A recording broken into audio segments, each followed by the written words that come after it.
Magandang araw mga kakaluguran. Alam mo ba kung gaano kalakas ang salitang sorry? Sorry, 5 letra, maikling salita, pero kayang magpagaan ng mabigat na puso.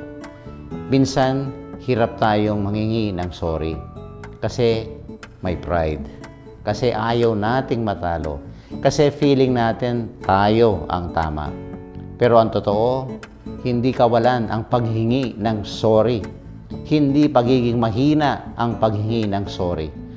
Ang sorry ay hindi kahinaan. Ito ay tapang. Tapang na aminin na nagkamali ka. Tapang na ayusin ang isang problema. Minsan, isang sorry lang ang hinihintay para matapos ang tampuhan, para bumalik ang ngiti, para maghilom ang sugat. Huwag mong hintayin na maging huli ang lahat. Kung alam mong may nasaktan ka, huwag mo nang patagalin pa.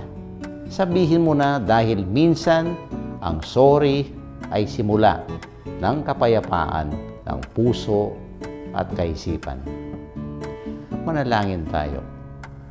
Lord, turuan mo po akong maging mapagkumbaba. Bigyan mo po ako ng lakas ng loob na magsabi ng sorry kapag nagkamali ako. Ayusin mo po ang mga relasyong nasira dahil sa pride.